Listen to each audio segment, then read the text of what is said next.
Hello and welcome back to Homebrew EDH, where I take you through my personal decks, how they work, and how they win. This episode is my highest power commander deck to date, with Thrasios, Triton Hero, and Tymna the Weaver. Tymna the Weaver is 1 white-black. For a human cleric, 2/2 with lifelink. At the beginning of your post-combat main phase, you may pay X life, where X is the number of opponents that were dealt combat damage this turn. If you do, draw X cards. Thrasios, Triton Hero, costs a blue and a green for a 1/3 Merfolk Wizard that has an activated ability of pay 4 to scry 1, then reveal the top card of your library. If it's a land card, put it onto the battlefield tapped, otherwise draw a card. These are partnered together with a very high power synergy to win potentially on turn 3 if the hand is good enough. If not, we can stretch into the late game and win with 2 different combos. With that, let's get into the episode. Given that we are in a 4-color deck, I'd figured to start with the slightly more complex mana base.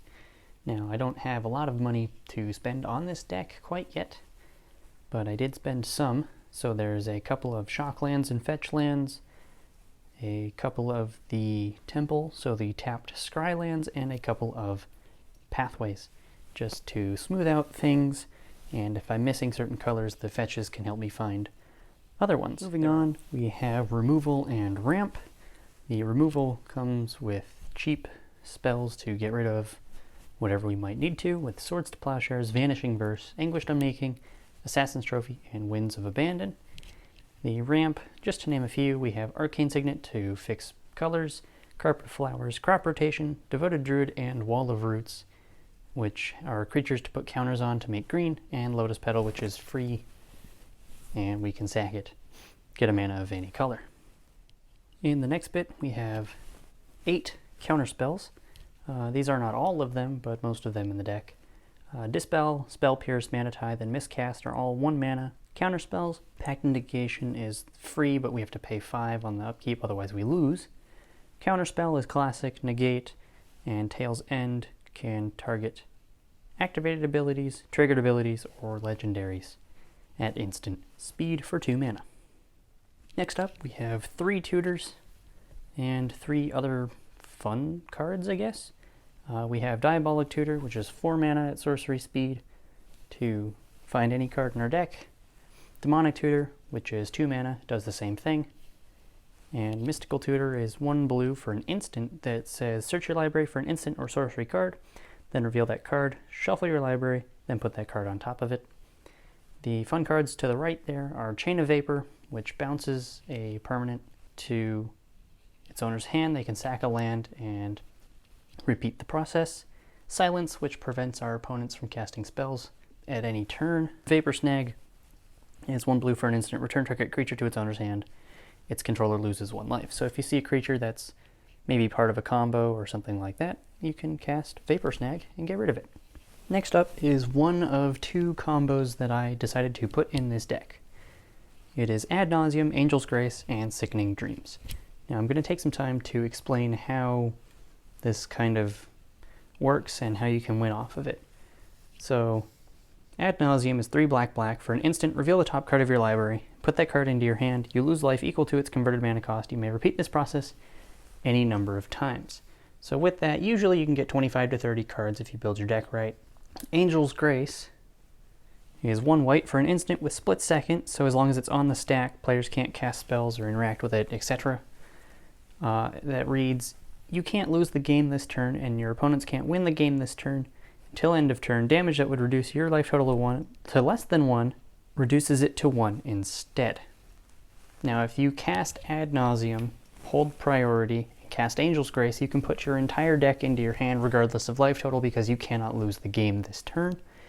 And after that, with the mana open, you can cast Sickening Dreams, which is 1 and a black for a sorcery.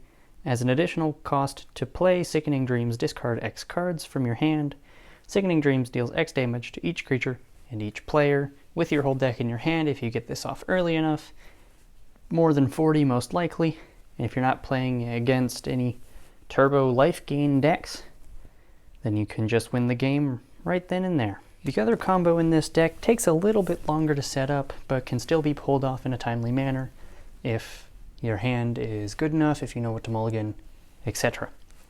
So this combo revolves around Isochron Scepter and Dramatic Reversal with Thrasios out to draw your entire deck. Now, the basics of how this works is you're going to want to have at least 2, if not more, mana rocks out that can tap for more than 1 mana. So Soul Ring and Azorius Signet is usually my go-to when I go for this combo during any given game, because Isochron Scepter is a 2-mana artifact with imprint. When it comes into play, remove an instant card with converted mana cost 2 or less in your hand from the game. So it gets imprinted onto Isochron, pay 2, tap it. You may copy the imprinted instant card and play it without paying its mana cost. In all cases, Dramatic Reversal.